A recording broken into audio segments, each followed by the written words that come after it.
Good evening, I'm Peter Aline. Welcome to a special CBC Presents.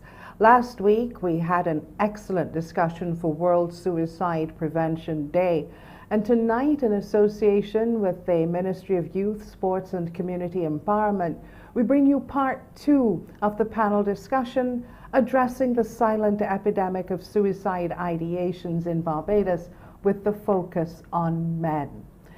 The Barbados Youth Advanced Corps in the Division of Youth Affairs in the Ministry, who are part of the process, and they are seeking to increase community awareness about the psychosocial challenges which have contributed to an apparent increase in instances of suicide ideations and suicides in Barbados.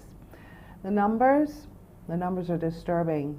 The WHO shares that worldwide approximately 1 million people die from suicide every year, a figure that translates to 1 death every 40 seconds.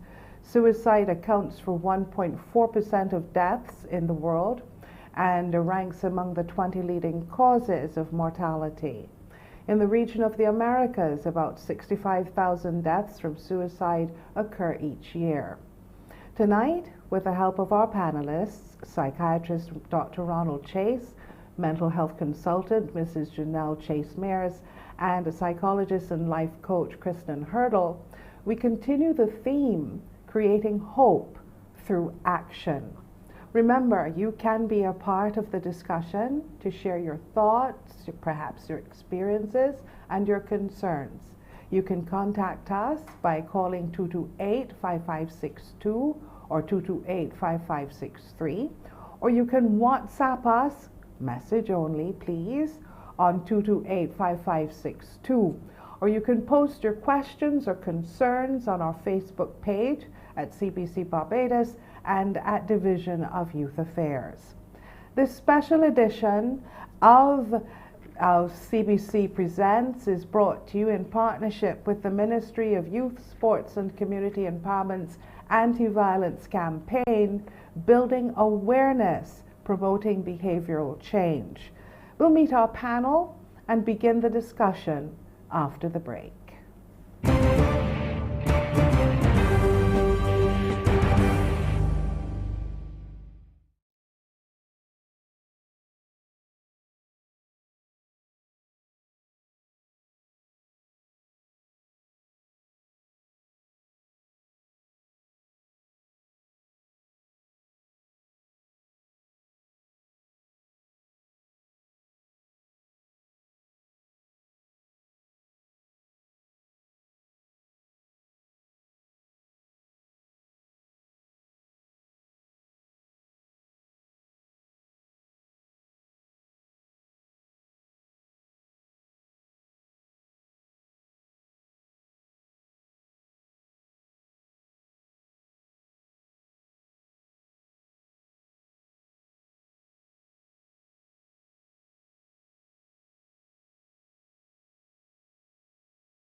We had an opportunity last week to chat with Janelle Chase-Mears, a mental health consultant, and she's with us today. Tonight our focus is on men, and as we started last week, we get a presentation from each of our panelists this evening, about 3 or 5 minutes, and we allow them just to set the scene for us. So Janelle, welcome. Welcome once again, and the floor is yours. So good night to you, Peter. Good night, Barbados, and good night to my panel, my fellow panelists. I just wanted to thank again the Division of Youth Affairs for inviting us on this conversation. And one of the reasons why I continue to be on having this conversation is that most of the time when we think about men and suicide, we don't think about the role of the woman who's associated with the man who's having challenges. And tonight, as we begin to have these conversations, I want to also create the linkages that we had from last week, where we talked about when youth and their mental health challenges are not addressed, they actually, especially young males, they actually grow up to be men who have problems, who might need some level of psychiatric help or psychological help. And we as women in the society can actually factor in as being nurturers and actually being able to help them through some of the challenges. The number one relationship that we often find that is strange when we're talking about mental health and suicide for men. Sometimes it's the relationship that the man has with his mother, or sometimes it's the relationship that the man may have with his significant other if he is in a female male relationship. So we just wanted to have that opportunity to add another perspective tonight that often isn't talked about. How do women support men in their moment of suicide ideation, and how do they even begin to reach out to help and support them at that time? Okay, thank you very much, Janelle. And Dr. Ronald Chase is a graduate of the University of the West Indies, where he received his medical degree and completed his specialty training in psychiatry.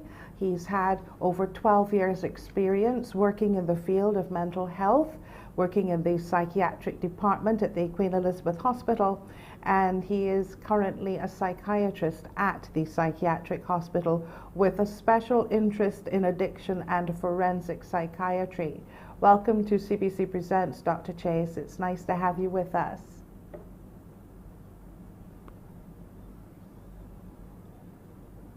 Okay, so technology might be a little bit against us at the moment, so I will let the crew and Dr. Chase get sorted out, and we welcome Krishnan. Krishnan Hurdle holds a Master's of Science in Clinical Psychology. He's a clinical hypnotherapist and a certified life coach with a special interest in helping people better cope and recover from trauma, stress, and anxiety. He has developed a holistic stress management protocol which receives many referrals from doctors, and we say welcome to CBC Presents, Krishnan. Thank you, Peter, and good evening, all viewers. It's a pleasure to be with you on this presentation this evening. What we see, well, what I've worked with men, is that we see there's a clear link between suicide and depression. And as a psychologist, my interest would be, how are men coping with their environment? How are they coping with their experience, with their past? And how are they talking through their issues with, whether it is with significant others or whether they're reaching out for help from professionals? What we find in our society is that men tend not to want to talk a lot. At least they don't talk a lot about the things that are affecting them deeply. We are accustomed to hearing that women are more expressive, they're more emotional, and they're more open about their feelings. And that I've seen also in the field of psychology and coaching, where you see a lot more women coming forward for help. What I would say is that the men that do come forward, there are many cases, at least in my practice so far, where they've started and many men don't continue. They don't continue the process. Many times they say, I will deal with it. I'm going to deal with it on my own. I'm going to get through, man. I'm gonna sort it out. And they tend to close down. I've worked with a few who've had tremendous and phenomenal transformations, whether it was with depression, whether it was as well as anxiety. And what we do know for sure is that men tend to talk less about anxiety. They tend to talk less about depression. They tend to talk less, and they also tend to reach out for help less. So there's definitely a need for men, for males, and this starts from young, how they're socialized in their household, in the communities, in their social groupings, even in their religious and other groupings, at school as well. Getting males and boys to talk more, getting them to open up, and getting or doing away or diminishing the idea that we're macho and we don't deal with feelings, we're tough. That's been a barrier to men reaching out for help and getting the help that they really need. Okay. Well, thank you, Krishnan. And Dr. Chase, you're back with us. Good to see you. Welcome. Yes, I am. Good. Welcome to the program, sir. So go right ahead.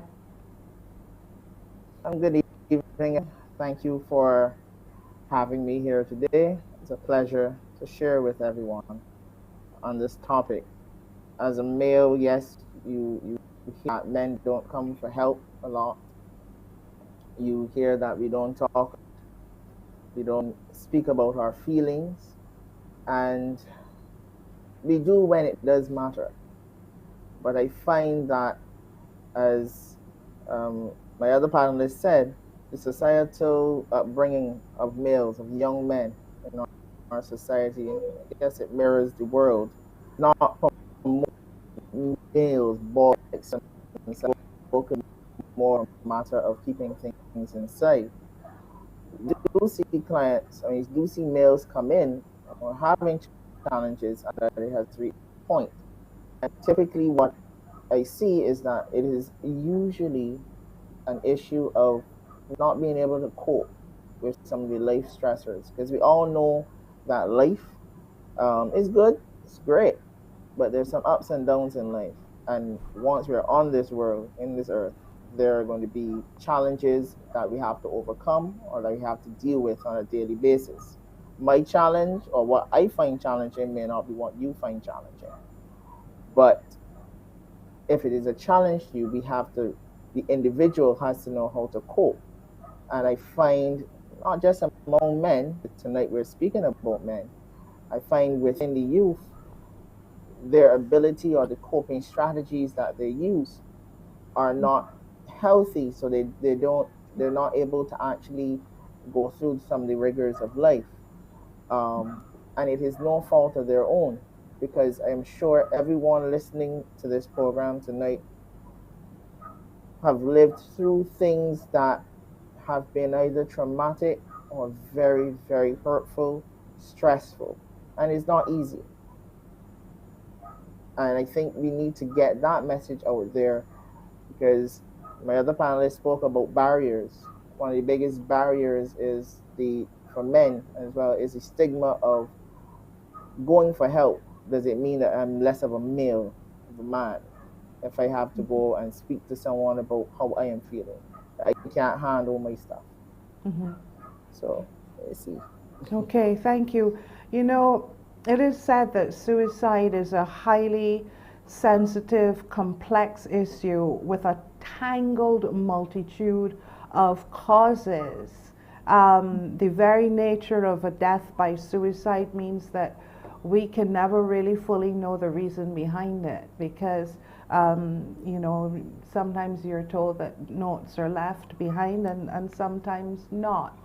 And we might have missed it in some cases. If you're saying that it is believed that men don't usually talk about what is happening with them enough, then my question is, what then do you consider in your fields of work and profession the contributing factors for men? You know, thinking that they've had quite enough and it's time to go. I'll jump on here and kind of something that Dr. Chase said, and in the specialty that he's in with the addiction. What happens is a lot of men also use alcohol or substances to actually cope. And once your brain is not healthy, then the ability to actually act on the impulse to take your life after a couple of years of being hopeless actually becomes a reality. And I remember when I was working in the rehab and a male unit, we saw a lot of that where, and it was a rehab where men were coming in from cocaine, marijuana, and the reality of it is that the decision-making opportunities were long gone because of the drug use. Brain health was not there, the way in which they even spoke, even if they even saw hope, sometimes it was the most glimmering. And I don't know if Dr. Chase could talk about that as well too. But that's one of the reasons why men are actually more successful at the suicide ideation and the attempt, and actually death by suicide. Dr. Chase? Yes. Suicide, firstly, I would say suicide, I view it as a continuum. And I say this because persons just don't jump to wanting to kill themselves. Mm-hmm. It starts sometimes with, you know, just trying to find an escape, or I need to stop thinking about what is stressing me out, or I just feel like I wish I could go to sleep, wake up, and everything would be different, everything would be solved. It might even go to a point where they say, I might want to just run away and leave it all. Some persons then get to the stage where, okay, well, that is not going to happen. If I walk across the road, I could get, knocked down by a moving vehicle and I could die. And then there are some others that get past that stage where they say, well, that's not likely, that's not likely. So I'm going to do something to kill myself. And I wanted to describe that continuum because, believe it or not, if we want to be with ourselves, every one of us listening here would have been on some part of that continuum at some point in time in our life. In terms of what do we do about it, I find some of these major stressors that come out that are triggers for suicide and would financial difficulties, whether it would be employment or lack thereof, it's relationship issues as well. But the key factors I find that is missing among men, let's say Barbados males, is that peer support. We men, we don't have that peer support, a lot of us. And not, I should quantify that, I should specify healthy peer support. Because as Miss Mary said, a lot of us tend to go to the alcohol or we go to smoking marijuana. Because when you go to your peer group and you look stressed out, come on, let's go and hold a drink. You can't stand up on one foot because you got to drink more than one beer now. You got to drink two. And that is how then we find the cope. That's how men find the cope. So if you're going through relationship issues, you go out with the men, with the fellas, and you drink a couple, you talk some foolishness, and so everything is fine. I'd be interested to find out, though, just what that foolishness is that you talk. Because I know when with females and our girls, our friends, literally it is almost like a consoling therapy session, and perhaps that is something that is missing in the foolish talk that you all so teach me. I'm willing to learn, and I'm all ears. Remember, you can participate, you can be a part of our discussion, you can share your thoughts, share your concerns, you can challenge us if you disagree with something that we're saying, because this is something that is affecting us all, especially in this time of pandemic fatigue and weariness and stress and uncertainty of what tomorrow holds. And it's a special edition of CBC Presents, being brought to you in partnership with the Ministry of Youth, Sports and Community Empowerment's anti-violence campaign, building awareness, promoting behavioral change.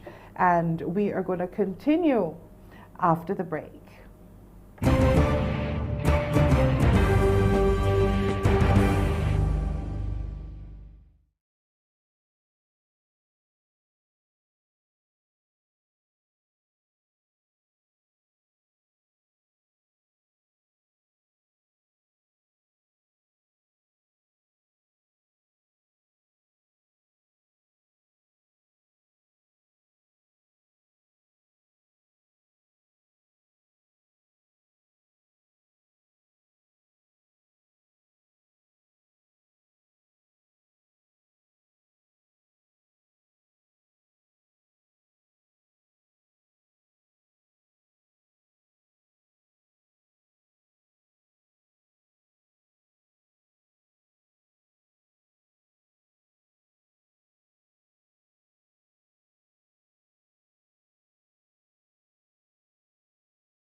Tonight is part 2 of our discussion on, last week on World Suicide Prevention Day, we took a look at the silent epidemic of suicide ideations right here in Barbados. And tonight the focus is on men. Last week it was on the youth. This week it is on men. And we have our panelists here with us, and certainly to enlighten, but also to guide and to give us advice, to give us the signs that we should perhaps look out for among our men. When we think that they're doing okay, they might well not be. Kristen, you heard Dr. Chase just now, and before I pry a little further into the foolish talk that you all get into when you're supposed to be giving some kind of comfort and advice, what are your thoughts? Well, my life didn't start as a psychologist or life coach. I am a man, and I grew up as a musician and a cricketer. And I've spent a lot of time around males, around boys, teenagers, and men, young men and older men. And what you find is, yes, there is, they call it trash talk, but there is a lot of talk about, I guess, some of the more trivial things in life. They talk about women, talk about girls, they talk about what achievements they've had or they've done. And there's a lot of discussion about superficial things, what they're feeling. You might find a guy going to maybe a close friend and talking on a one-on-one, but what he's feeling deep down inside, he doesn't often share that with the group for sure, because there's a level of shame, there's a level of guilt because you feel like you are less than, you feel vulnerable, especially vulnerable, and you don't want other people to know that you are going through stuff, which gives them the one upon you. So there's a lot of fronting, as they refer to it, and we don't really deal with the deeper stuff. How am I really feeling? What am I going through at home? What am I going through on the job? The trauma that I've experienced, the breakup that I've experienced. We don't get a lot of that oftentimes in the group setting, but maybe in the one-on-one. But surely then that is a barrier to you healing, to you really and truthfully getting help. Who do you talk to? Who do men talk to? Who do they share those deepest, darkest thoughts with? Well, for starters, they tend to share it with their partner if they have one.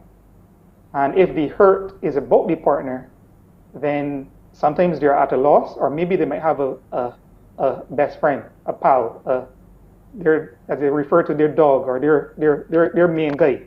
So if they have the opportunity, if they have that person in their life, they might share that with them. Otherwise, many times it's kept inside, is numbed by alcohol. What I've found in recent times, and maybe this is something that we need a lot more of, definitely need a lot more of, is mentors. So having positive male figures, whether it's at the sports club, whether it is on the block, having positive mentors, as where all these community programs are important. Having positive mentors and male figures there, and even at home, sometimes the father figure isn't one who the guy feels that he can talk to. So there are oftentimes at a loss if the partner is no longer around, if they don't have that very close guy or pal, then oftentimes there's no one to reach out to, and they don't often go for help for a professional. Janelle, Kristen just mentioned that he himself grew up in the area of sports, and last week you all said that sports was very critical, in not only in the development of the physical self, but also the emotional and mental self. And if you're only dealing then with your colleagues in sports on a superficial level, then how do you get through to that individual who is having emotional challenges? That's a loaded question.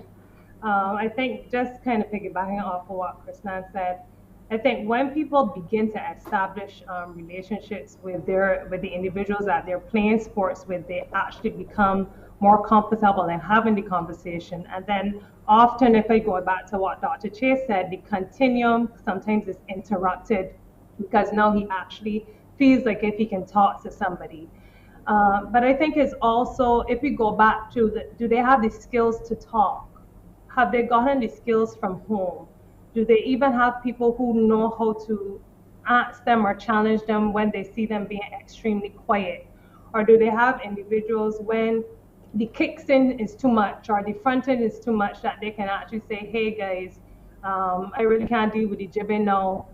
And those are larger conversations that we have to have, and definitely in sport, because you see that men also display a different level of assertiveness and sometimes aggressiveness when they lose matches as well. And they sometimes they lose matches and they're very internal with their thoughts. You know, sometimes they never share about the fact that they got out at the score 94, and 12 years later you will hear a cricketer still telling the story as how he got out or how an umpire teed him out.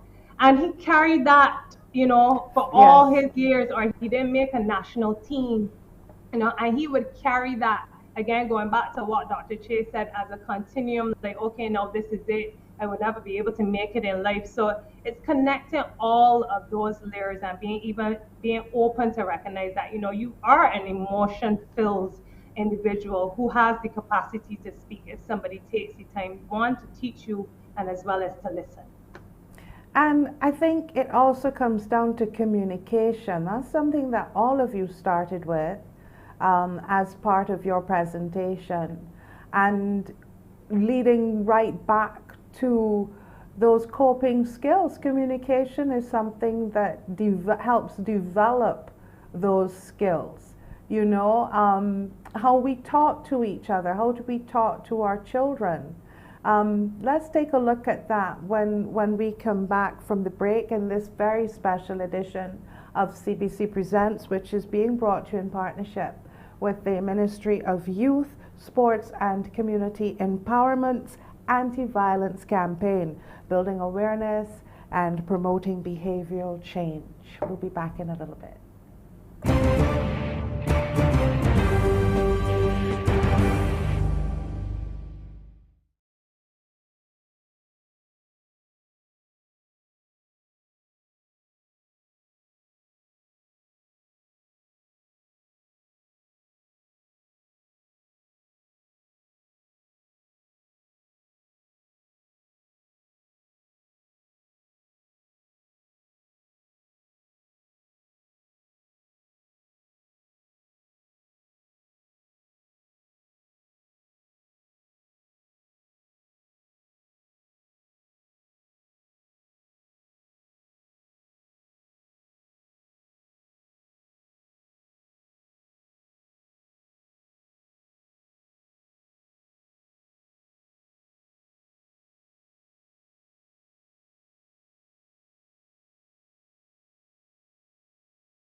Tonight is part 2, and we're focusing on men, and perhaps we need to take a step back and take a look at communicating with our children, especially our male children, and helping them to develop coping skills. This is something that I'm hearing as a through thread coming through, and I think that Dr. Chase, perhaps you would be next best to take a look at that. How do we nurture great coping skills?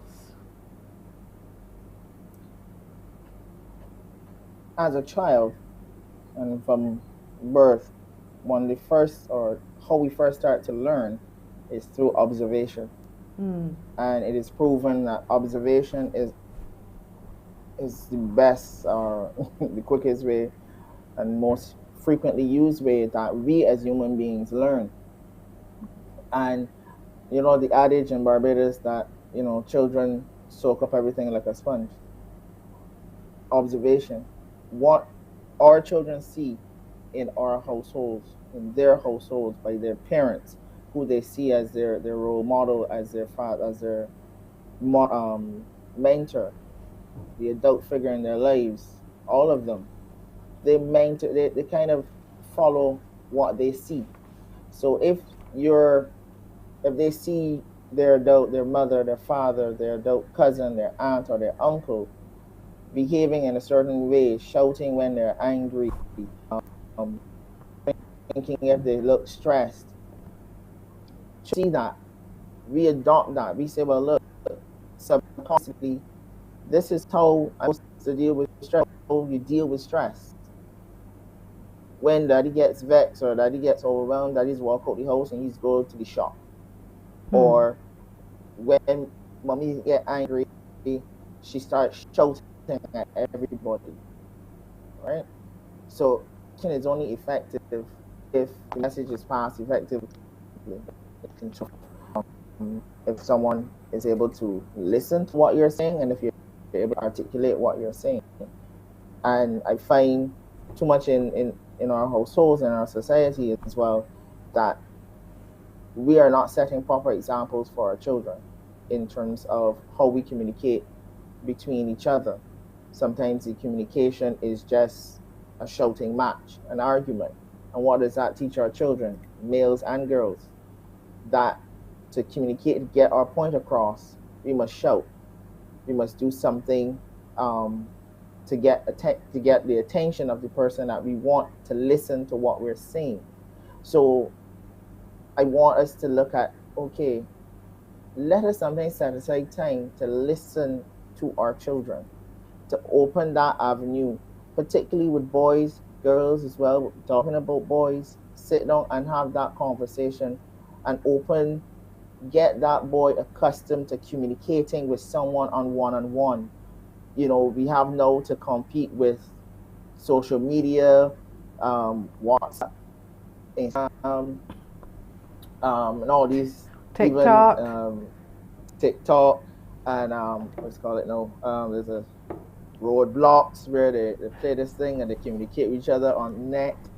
We have to communicate. We have to battle with that. So the face-to-face communication in our society, I guess the world is kind of, that skill is under threat. And if we're as a nation, as adults, looking at that, looking to stem this thing from the root in terms of communication, we have to then bring more role models for our children, show them how to communicate, and also give them the practice of communicating with us. It will foster that relationship. It will teach them, that I can approach someone that I trust, that I have a relationship with, to discuss the deepest things on my heart or what is concerning me. You've really and truthfully opened up a world there, Dr. Chase. You've mentioned some things I think that people tend to forget. When you talk about communicating, you almost think that it is you speak, I speak, you speak, I speak. But you mentioned a word in there, and that is listen. And listening is a vital part of communication. It's not jumping into a conversation, waiting my turn and no, it's a two-way street, and listening. And Janelle, I saw you lean forward, and so I know that you have something that you want to share. And please, you all can jump in anytime that you want to. Don't wait for my invitation.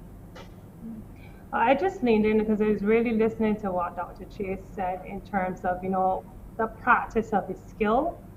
And I just started to think about, how the practice of the skill then translates to also men and their partners, and whether or not they have that skill. And what I find is that a lot of women, because more women, as Christiane said, would attempt to go into the treatment or get help, are often the ones who are trying to get men when they feel that the man needs to talk to somebody to go and get help. And that's why I was thinking, how do we get people to even engage in those conversations when they themselves are stuck? from being able to listen well and to get somebody else to not necessarily be a third party, but somebody else who could perhaps teach them better skills as to how to listen and actually hold space for the males in their life, because it's also in relation to the individuals that are around you as well too. Right. And Krishnan, go right ahead. Yes, Stephen Covey, The 7 Habits of Highly Effective People, he says there is no emotion, being listened to is the emotional equivalent to air. And when people can't breathe, they are suffocating. When people aren't understood, they suffocate emotionally, and they resort to all kinds of attention-getting behaviors. They resort to violence. They resort to self-sabotage, even, and self-harm when they are not understood. And that's the main thing about talking, is being listened to. So a person shares their feelings, expresses their feelings, and many times the mother or the father says, "You're a boy, you should be able to handle that." So there's no listening there. They figure the guy is strong and he is manly, so the girl, or the female, she's the one that should be understood. She's the more vulnerable person, so she should be listened to. But being understood is the reason why most persons that I see coming for anger management and depression, that oftentimes starts the problem. Trauma and not being understood or not being listened to. Right, and the viewer just brought up a very interesting point about you tend then to shut down, you withdraw when it's not going your way. Here we go, another viewer says, meaning a man may begin to talk about his issue and he gets the conversation back in my day, or this too shall pass. Yeah, that would shut anyone down. I think there's a difference between listening for understanding, for that person's point of view, and listening to reply, to get the retort. And I think a lot of us are guilty of that. We listen to the conversation to answer, to come up with our next reply, not to listen, to hear and to understand where that person is or what that person is going through. We kind of listen to reply to what that person has said. And so listening is not just using your ears and your brain. It is how we actually be focusing on what is the purpose of the conversation. So yes, when persons think, well, I'm talking and you're not listening, and it's not that you're deaf, is that you're not sitting down with an open mind, trying to understand what I am telling you, how I am feeling, where I am at. You're sitting there either judging what I am saying or trying to fix me directly. And as the viewer said, then what's the point? You shut down. I shut up. And Peter? I then, as Christian said, as a result of that, I feel suffocated for air, because then where and who do I go to? Where do I go to then? If the person that I try to open up to shut me down, or cause me to shut down, then I internally. Kristen, you wanted to say something? Yes, I've worked with a number of youth, both in my internship at the psychiatric hospital as well as in my coaching and counseling. And one of the things that I get from a lot of youth, teenagers, and even young men and women is that they weren't understood, they weren't listened to, and it's almost as though, as Dr. Chase said, their parents, they would say they were just responding to me, reacting to me, they were replying. They weren't really listening to hear what I was really trying to say. What is the meaning? And there's something that I say to clients and their partners or parents. I say, listen, when the person speaks, like you to respond in a way where they respond to you.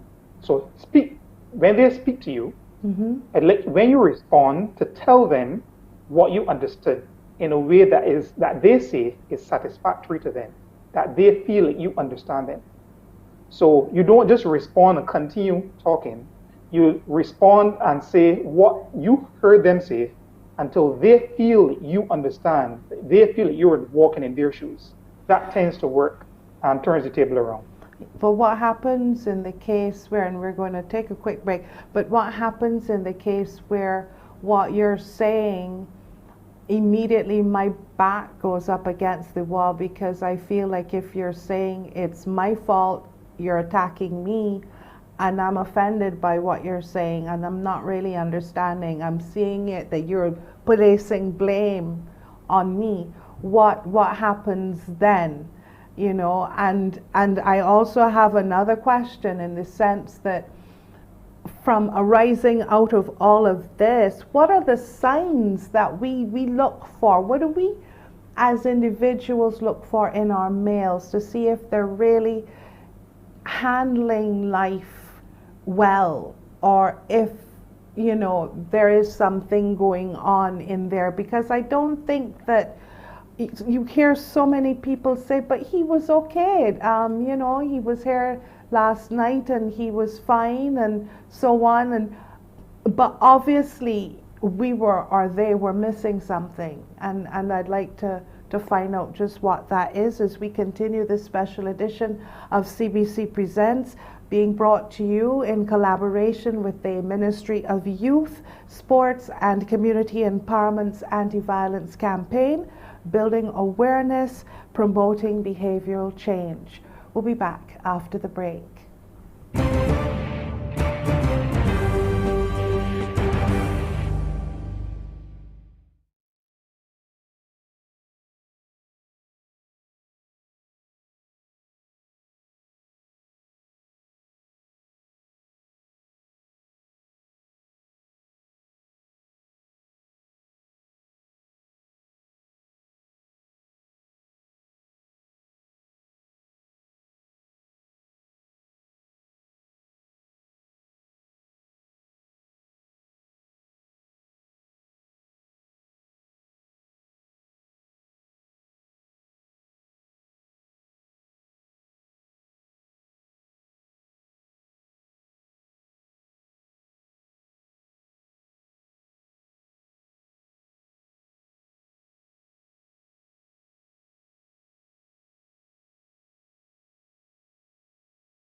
Time's certainly flying by right now, so just picking up on my last question before the break, what happens when the communication breaks down? And anyone can take that. Yeah. So what happens, as I think Kristen was saying, they go into a shell, they shut down, even the viewer said that. And then it is about, well, okay, well, I have to deal with this by myself. And you asked the interesting question before the break, how can we tell? Mm-hmm. How can the close ones say, well, you know, something, he's maybe having a challenge? Tristan spoke about depression and it's linked to suicide. But sometimes men, what you will see as depression, or the features that you see as the observer in women and men, may differ. For example, we say, well, depression is sadness. You will look sad, down, and out of it. A lot of men sometimes don't present in that manner until later down in progression of the illness of depression. But sometimes when they are difficulties with coping with things, they become you get increased irritability, you get increased anger outbursts, withdrawn from the sense of they're not communicating with you as they usually would in, limited, okay, what you want to eat or food cook, those kind of things. And sometimes it takes someone like them to really pick out sometimes subtle signs. Then obviously sometimes you will, as Janelle said, a lot of men turn to substances, alcohol, smoking. If you see an increase in the use or the frequency of which they're doing it, so well, Jim is usually just hang out with the boys on Friday evenings after work, they might drink a few and whatever. But now you realize that Jim coming home late from work every day. You mentioned that it was, sorry, I didn't mean to continue. I didn't mean to interrupt. No, go ahead. Okay, no, if a person is not even cognizant that they have a condition that's causing their distress, how then do they get help? I'm not sure if I've worded it correctly, but if I don't know that I'm going down the line or the lane which will perhaps end, because you said that it's a journey to this particular destination, if even I am not aware, I myself, that I am in such distress, how then do I seek help? I think there's some instances where individuals may have other people around them that would probably be saying for a while that you need to get some level of help. And I want to go off of what Dr. Chase was saying in terms of the fact, and it's only when it gets to the end where they get irritable, there's limited amounts of sleep, and then society doesn't really say that men are allowed to have problems the same way how women are supposed to have problems and their vulnerability, that the people in their lives really become the catalyst for the change, unless they actually then make the attempt at the suicide. And I find that that's where people get closer towards the end, and then people have to then wake up and say, oh, well, I did, like you said, I didn't know that this was going on. I think even sometimes when people may not identify what is absolutely wrong with them, they still choose to then isolate though. And in isolating, that's almost a protective mechanism for themselves. So it is for the partner, the mother, to kind of notice those things in connection with the person withdrawing from the actual family context or the individuals that they're with. Kristen? Yeah. Sorry, Dr. Chase, sorry. Okay. Yeah, okay, go ahead. What I was thinking about as Ms. Chase was speaking, Janelle, I find that many times part of the shutting down and the reason why they are feeling the way they are, because they have been shut down by those persons who they trust the most. They've been hurt by the persons who they expect to support them. And it's a challenge when the person who is asking you to get help is contributing to the problem in the first place. That is a problem that we find, because sometimes children and teenagers, in their sharing, they say, well, mommy won't listen to me, and daddy abused me, and I come home and try to talk about what happened at school, and they're not listening to me. And that's part of the problem as well. So I think we have to be honest with ourselves and determine, am I contributing to the problem? Even though I'm trying to help them, what else am I doing that might also be contributing? So yes, we do need to reach out for help for them on their behalf, but we also need to recognize, do I need to look at myself a little harder? Am I contributing? time, I just looked at the clock and I realized that we have so little time left and so much more to discuss, because I would like us to take a look on the other side of the break at solutions. Are there any fixes that you all have that we can perhaps nip it in the bud early? I know that one particular fix I had read about somewhere on the same social media, which can be a negative and either or a positive, was somebody suggesting an "Are you okay" day, where you really and truthfully look at each other and say, "Are you okay?" and expect to get, you know, at least some kind of response, but it makes you look at the person or the people around you and pay more attention to them rather than blithely going through life on your own, whatever. So we'll discuss that on the other side of the break quickly when we come back.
Tonight we've been focusing on men in the whole suicide ideation, and we've got something like less than 3 minutes left, so I will, there are 3 of you, so I will give you an opportunity. Any solutions, any fixes, and where do we go from here?